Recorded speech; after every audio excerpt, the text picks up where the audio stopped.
हिंदुस्तान खुद सोने की चिड़िया हो जाएगा। आप जानते हैं स्विट्जरलैंड के अमीर होने की कहानी का राज क्या है?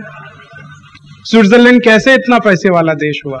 स्विट्जरलैंड के समृद्धशाली होने का एक और एक कारण है, स्विट्जरलैंड में इनकम टैक्स नाम का कोई कानून नहीं है। स्विट्जरलैंड में कोई भी इनकम पर टैक्स नहीं है, इसलिए वो देश इतना समृद्धशाली है। 50 साल पहले स्विट्जरलैंड दुनिया में सबसे ज्यादा गरीब देशों में गिना जाता था। उन्होंने अपने देश का इनकम टैक्स हटाया, आज वो देश समृद्धशाली है।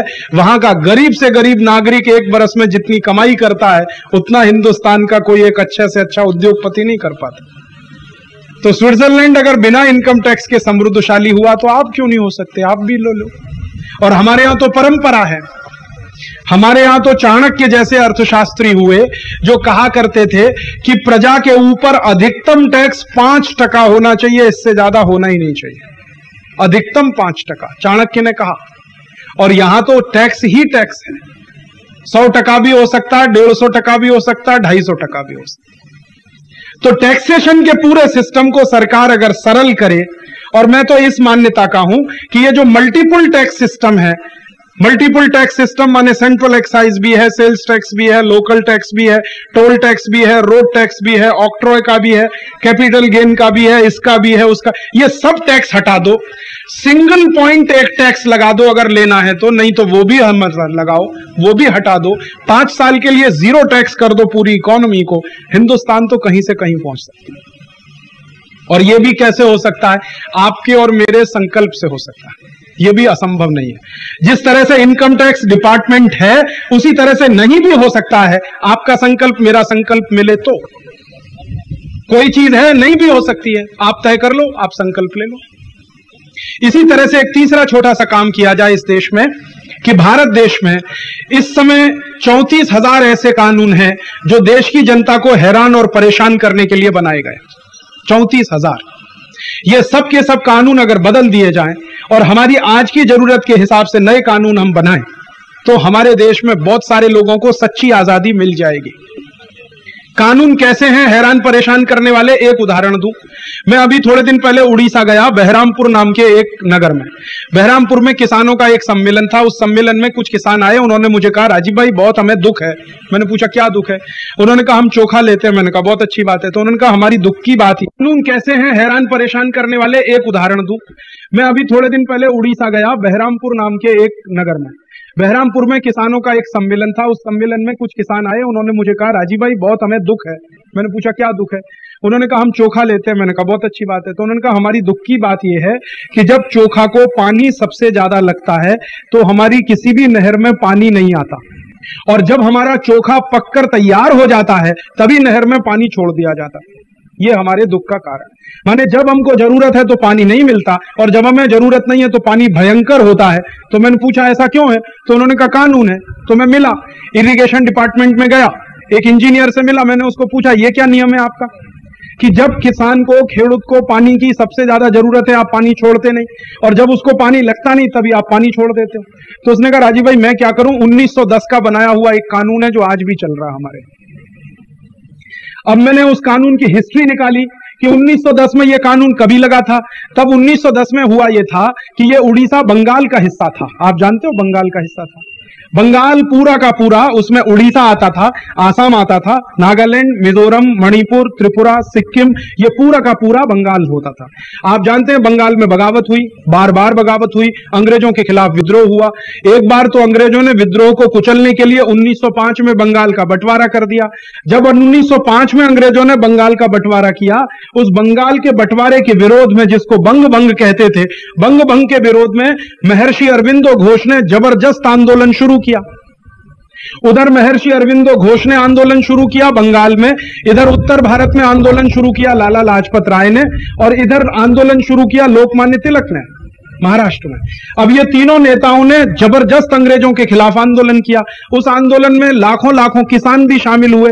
तो अंग्रेजों की बंगाल की जो सरकार हुआ करती थी, बंगाल का प्रांत होता था, गवर्नर होता था वहां पर, उस सरकार ने किसानों को प्रताड़ित करने के लिए यह कानून बनाया कि जब किसान को पानी की जरूरत हो तो पानी मिले नहीं, और जब जरूरत नहीं है तभी पानी रहे नहर में। ये कानून तब का बनाया हुआ आज तक हिंदुस्तान में चल रहा है, इसको किसी ने बदलने का आज तक सोचा नहीं। और ऐसे कानून हिंदुस्तान में कितने मैं आपसे बताऊं जो आपके ऊपर अत्याचार करने के लिए बनाए गए। आपको तो सुनकर हैरानी लगेगी। आप हिंदू हैं, मैं हिंदू हूं, ये दोनों के लिए तय करने का काम भी अंग्रेजों के समय के बनाए गए कानून के आधार पर होता है। आप भारत के नागरिक हैं या नहीं हैं, इसके लिए एक कानून है जिसका नाम है इंडियन सिटीजनशिप एक्ट। वो इंडियन सिटीजनशिप एक्ट अंग्रेजों के समय का बनाया हुआ है। आपके पास राशन कार्ड है और आप राशन कार्ड होने के बाद ही वोटर हो सकते हैं, और वोटर होने के बाद ही बोनाफाइड सिटीजन माने जाते हैं। आप जानते हैं ये राशन कार्ड का कानून अंग्रेजों के जमाने का बनाया हुआ, 1946 में बनाया था ये कानून अंग्रेजों। आप हिंदू हैं, मैं हिंदू हूं, ये 1935 में अंग्रेजों ने तय की गई डेफिनेशन के आधार पर है। कौन हिंदू है, कौन मुसलमान है, कौन ईसाई है, कौन क्रिश्चियन है, ये अंग्रेजों की तय की गई डेफिनेशन है, हमारी नहीं है। हमारा सिटीजनशिप एक्ट अंग्रेजों का बनाया हुआ, हम हिंदू हैं नहीं है वो अंग्रेजों का बनाया हुआ। हमारे देश का पुलिस का कानून जिसको इंडियन पुलिस एक्ट कहते हैं, ये इतना अत्याचारी कानून है। मेरे परिवार में मेरे पिताजी के बड़े भाई बहुत बड़े पुलिस ऑफिसर रहे, उनके साथ मेरा हमेशा इस बात पर झगड़ा रहा कि ये कानून कैसा है आपका कि कोई भी पुलिस वाला आपको डंडे से मार सकता है, पीट सकता है, आप उसका डंडा भी नहीं पकड़ सकते।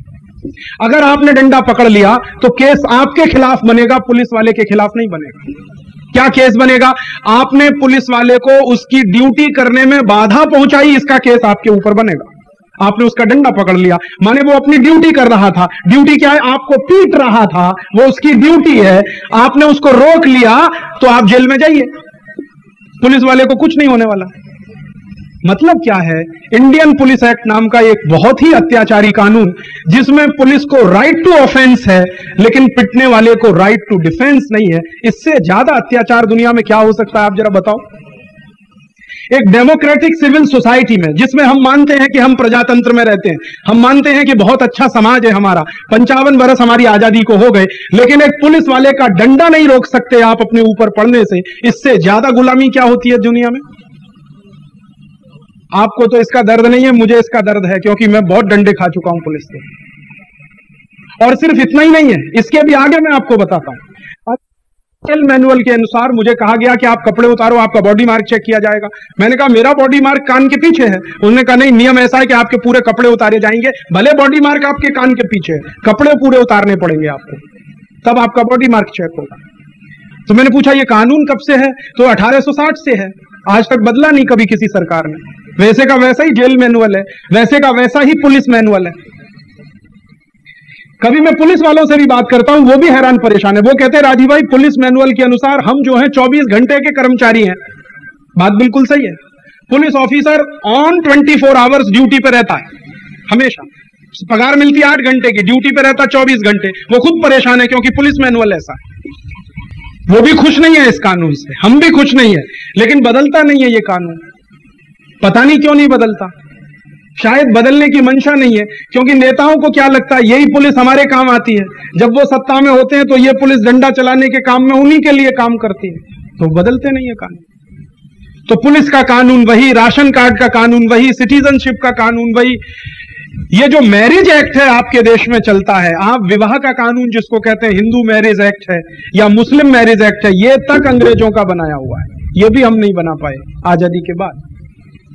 ऐसे 34,000 कानून है हमारे देश में, और वो कानून जब तक चलेंगे तब तक कोई स्वराज्य आने वाला नहीं है।